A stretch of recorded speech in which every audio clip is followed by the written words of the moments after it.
Hello students, welcome to this lecture. So in the previous lecture we have discussed about the network model. So that model is, as we have mentioned in that video, that model is going to be common for all the network based protocols. So that model is going to be extended towards this particular protocol, that CAN protocol. A CAN protocol can be expanded as controller area network protocol. This protocol is developed by Robert Bosch in the year of 1986, and it was proposed in the conference of Society of Automobile Engineers in Michigan. So this particular protocol has been designed for to be used in robust vehicle bus standard that allows the microcontrollers and the devices to communicate with each other's applications without any host computer. So this particular protocol has given a way to the fastest vehicle oriented communication, so that the cars are being designed for the higher end designs. Also, the CAN protocol is a message based protocol, meaning that the data in a frame, that is, the data is to be sent as a frame. That frame is transmitted sequentially, but in such a way that if more than one device transmits at the same time, means then the highest priority device can continue with the communication. So after it finishes, the next highest priority device can transmit. So at that time, others should be back off. So uh, this kind of communication is uh, is backed with the arbitration.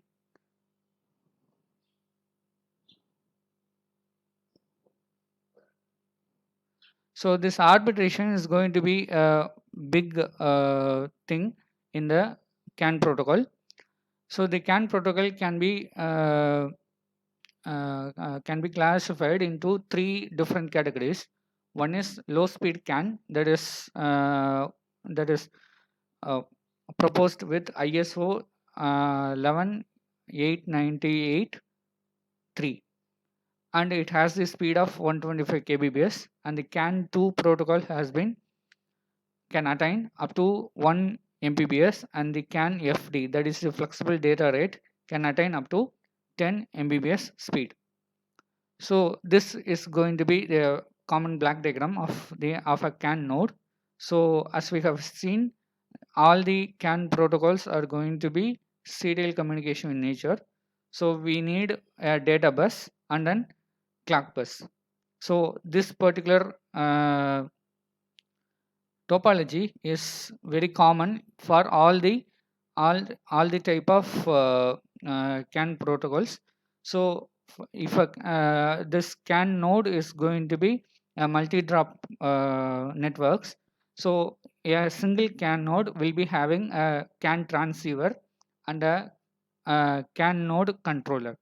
So that CAN node controller will be coming under the data link layer, and the CAN transceiver is going to be coming under the MAC unit. That is, we have seen in the previous video that one of the sublayer of data link layer is going to be medium access unit. So the CAN transceiver is going to be coming under that particular category. So this CAN node will be controlled by the CAN controller, which is a part of the microcontroller. So this CAN controller will give the data to be transmitted and to be received, and the CAN transceiver is going to take care of the particular data transmission reception um, works.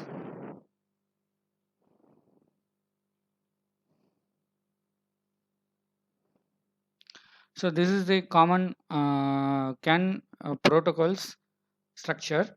So here we are having one node, that is controller and the transceiver, and that particular node is going to be connected with the other nodes with the help of the data and the clock buses. So this is how the CAN controller are going to be connected.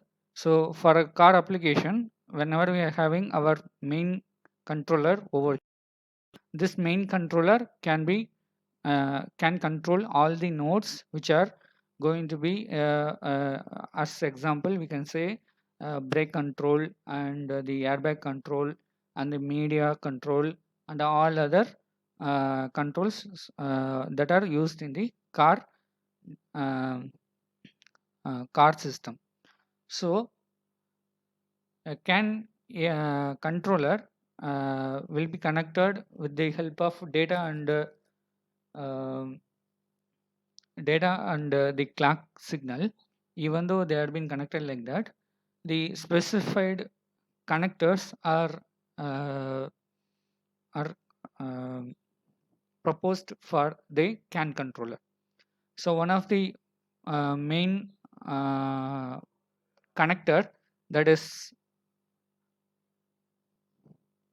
it will have two different variety of connectors. One is 9-pin DSUB connector that is used with a CIA CAN controller, and another one is going to be 5-pin mini C connector that is going to be with the DeviceNet and the SDS type of CAN controller. So this CIA and the DeviceNet and SDS controllers are going to be different companies that are using the standard CAN protocol from that is designed in the Bosch company.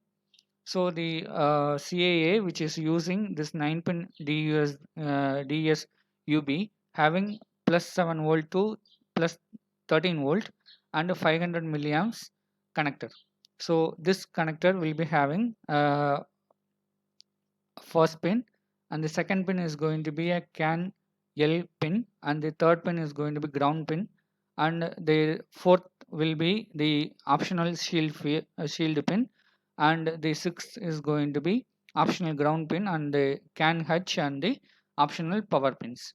So these in this particular uh, connection, we are having the CAN L and the CAN H as the data pin that we are going to use. So the CAN H and the CAN L are going to be the data lines that are going to be used. So the first CAN L is going to be the data line and the CAN H is going to be the clock line. So as such, we are having the connector as 5-pin mini connector that will be having the 1, 2, 3, 4, 5. So those pins are being listed over here as their functions and the DeviceNet color. So these are the standard color wires that are going to be used for the DeviceNet connections. So the next we are going to see about the frames, that is the data frames that are commonly used in the CAN protocol. So the first is going to be a standard frame we have shown in this particular figure. Normally the bus that are connecting the different nodes will be having ideal in nature. So whenever a particular node wants to transmit anything, then the particular bus have to make that its terminal to be coming from recessive to the dominant. So what does it mean by the recessive? Means the recessive in the sense that it is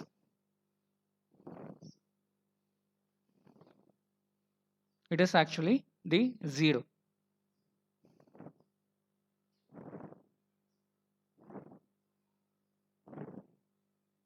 Recessive means it is going to be 1, and dominant means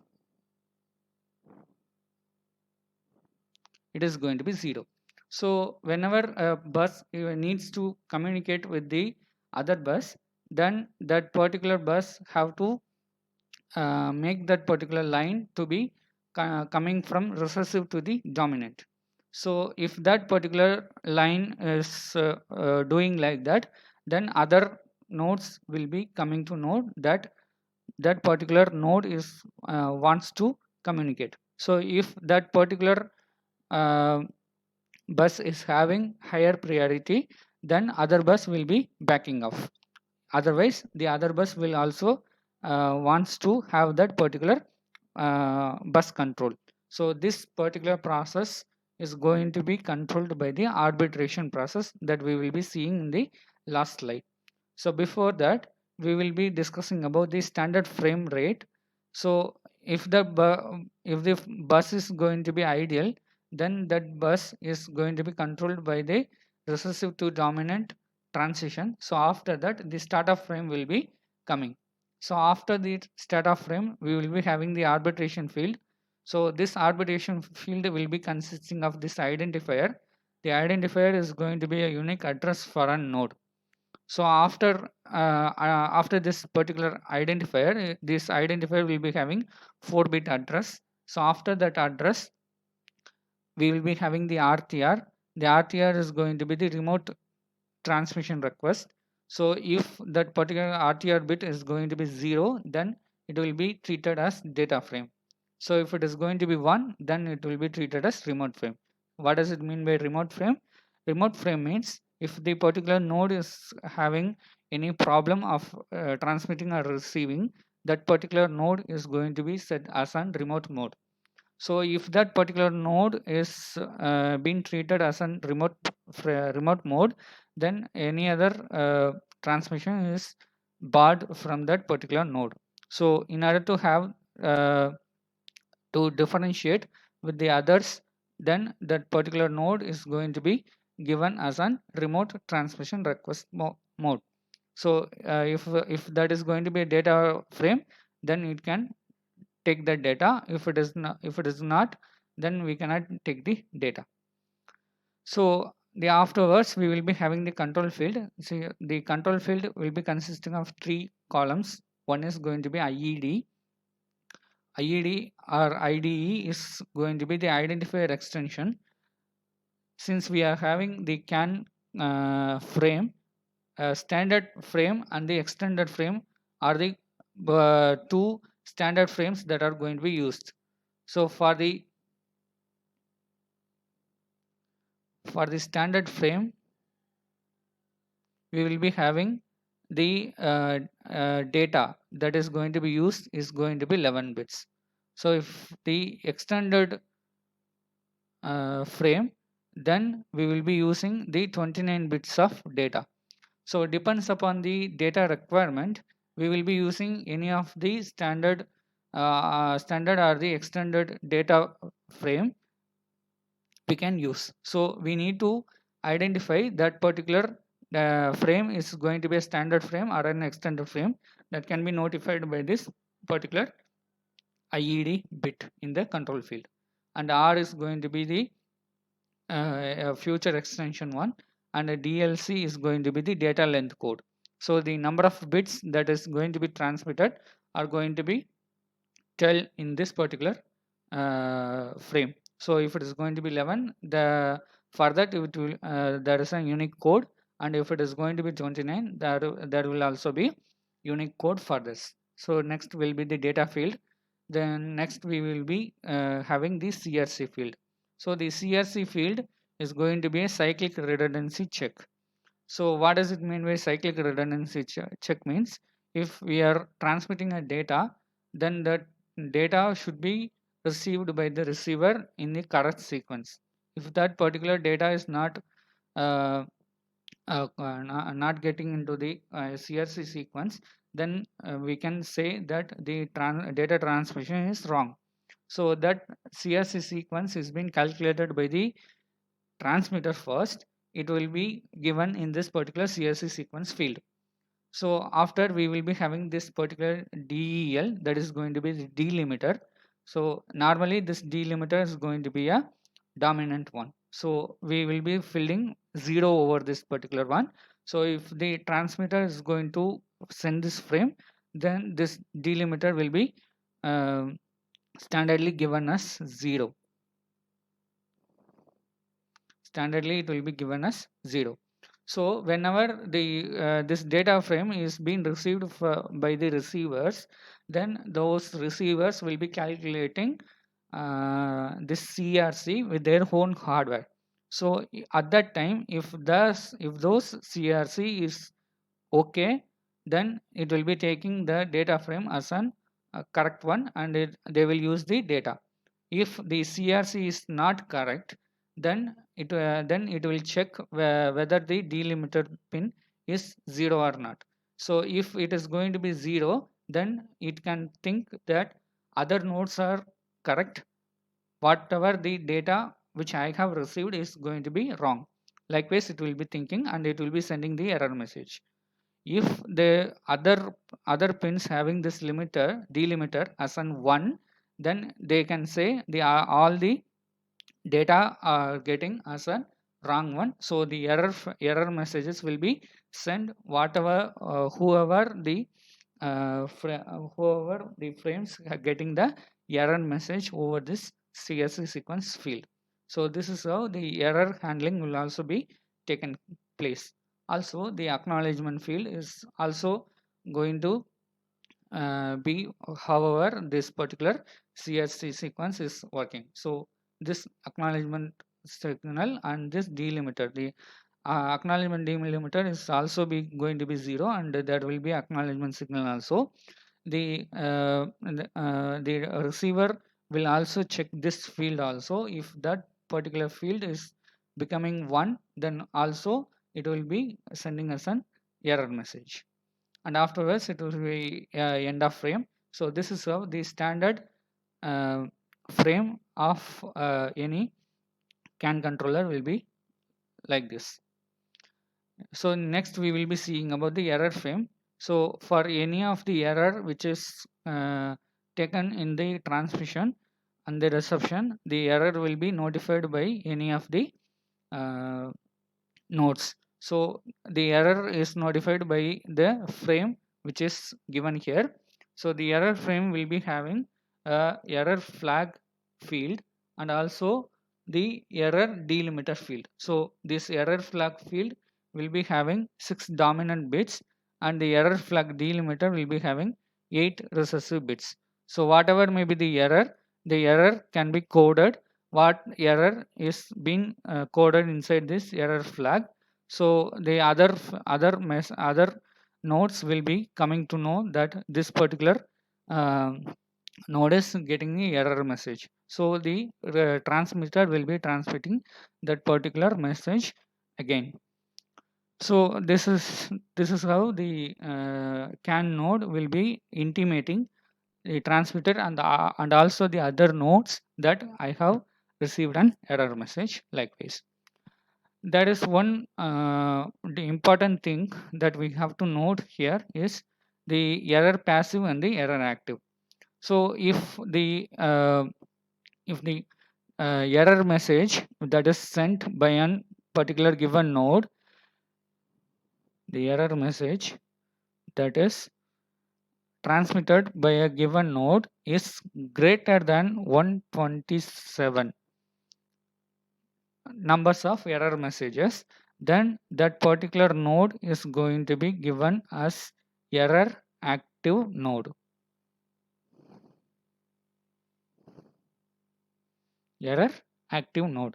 If that particular error message is very less than 127 means, then that particular node can be set as an error passive node. So the error less than 127 means then that particular node is going to be given as an error passive element.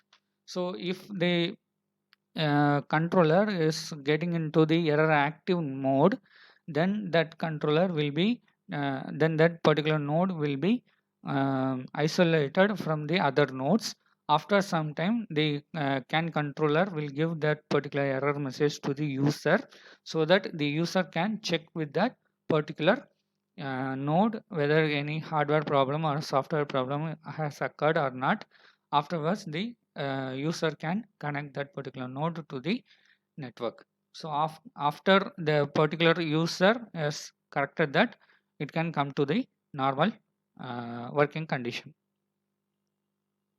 The next one is going to be the overload frame. So if the particular node has been making any delay, the extra delay for data transmission and for the acknowledgement giving, so that particular node has been considered as an overloaded node.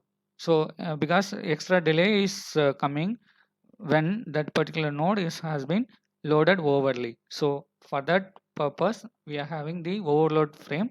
So this overload frame having a overload flag.